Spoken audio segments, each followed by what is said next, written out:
অরুণাচল প্রদেশ নিয়ে নতুন করে উত্তাপ ছাড়িয়েছে ভারত চীন সম্পর্ক। যুক্তরাষ্ট্রের প্রতিরক্ষা মন্ত্রণালয় পেন্টাগনের বার্ষিক প্রতিবেদনে বলা হয়, চীন অরুণাচল প্রদেশকে নিজেদের মূল স্বার্থ হিসেবে বিবেচনা করছে। এটি তাদের দীর্ঘমেয়াদী জাতীয় লক্ষ্য, চীনা জাতির মহান পুনর্জাগরণ এরও অংশ। এই প্রতিবেদন প্রকাশের পর ভারতের বিভিন্ন গণমাধ্যম ও সরকারি মহলে তীব্র প্রতিক্রিয়া দেখা গেছে। নয়াদিল্লি স্পষ্ট ভাষায় পুনর্ব্যক্ত করেছে যে অরুণাচল প্রদেশ ভারতের অবিচ্ছেদ্য অংশ এবং এ নিয়ে কোনো ধরনের দাবি বা বিতর্কের অবকাশ নেই। ভারতের পররাষ্ট্র মন্ত্রণালয়ের ঘনিষ্ঠ সূত্রগুলোর বরাতে দেশটির গণমাধ্যম জানিয়েছে, চীনের একতরফা দাবি ও নাম পরিবর্তনের মতো পদক্ষেপ বাস্তবতা বদলাতে পারবে না। ভারত মনে করে সীমান্ত ইস্যুতে শান্তি ও স্থিতিশীলতা বজায় রাখতে দ্বিপাক্ষিক চুক্তি ও কূটনৈতিক সংলাপই একমাত্র পথ।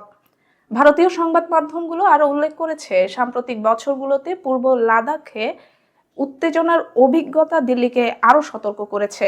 যদিও দুই দেশের মধ্যে সামরিক ও কূটনৈতিক পর্যায়ে আলোচনা অব্যাহত রয়েছে এবং কিছু এলাকায় সেনা প্রত্যাহারের মতো পদক্ষেপ নেওয়া হয়েছে, তবুও অরুণাচল নিয়ে চীনের অবস্থান আস্থার সংকট তৈরি করছে বলে বিশ্লেষকদের মত।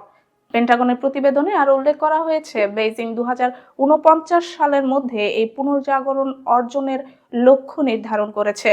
এই লক্ষ্য পূরণে তাইওয়ানকে চীনের সঙ্গে যুক্ত করা, দক্ষিণ চীন সাগরের প্রায় পুরো অংশে পূর্ণ নিয়ন্ত্রণ প্রতিষ্ঠা এবং ভারত চীন সীমান্ত সংলগ্ন অরুণাচল প্রদেশে নিজেদের দাবি জোরদার করাকে তারা কৌশলগতভাবে গুরুত্বপূর্ণ বলে মনে করছে।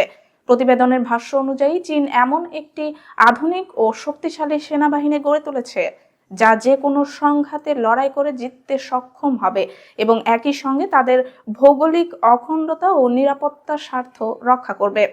এদিকে চীন পেন্টাগনের প্রতিবেদনকে পক্ষপাতদুষ্ট ও বিভ্রান্তিকর বলে প্রত্যাখ্যান করেছে। বেজিং এর দাবি, যুক্তরাষ্ট্র ইচ্ছাকৃতভাবে চীন ভারত সম্পর্ককে জটিল করে তুলতে এমন প্রতিবেদন প্রকাশ করছে। চীনের পররাষ্ট্র মন্ত্রণালয়ের মুখপাত্ররা বলছেন, সীমান্ত প্রশ্ন একটি দ্বিপাক্ষিক বিষয় এবং তা আলোচনার মাধ্যমে সমাধান হওয়া উচিত। একই সঙ্গে তারা জোর দিয়ে বলছে, চীন সীমান্ত অঞ্চলে শান্তি ও স্থিতিশীলতা বজায় রাখতে আগ্রহী। প্রতিবেদনে চীন পাকিস্তান সামরিক সম্পর্কের বিষয়টিও গুরুত্ব পেয়েছে, যা ভারতীয় বিশ্লেষকদের উদ্বেগ আরো বাড়িয়েছে। চীনের সঙ্গে পাকিস্তানের যৌথভাবে যুদ্ধ বিমান তৈরি, আধুনিক যুদ্ধ বিমান বিক্রি এবং সাবমেরিন চুক্তির মতো উদ্যোগ দক্ষিণ এশিয়ার নিরাপত্তা পরিস্থিতিকে নতুন মাত্রা দিচ্ছে বলে মনে করা হচ্ছে। এমন প্রেক্ষাপটে অরুণাচল নিয়ে চীনের কৌশলকে শুধু দ্বিপাক্ষিক সীমান্ত বিরোধ নয়, বরং বৃহত্তর আঞ্চলিক শক্তির ভারসাম্যের অংশ হিসেবেও দেখা হচ্ছে।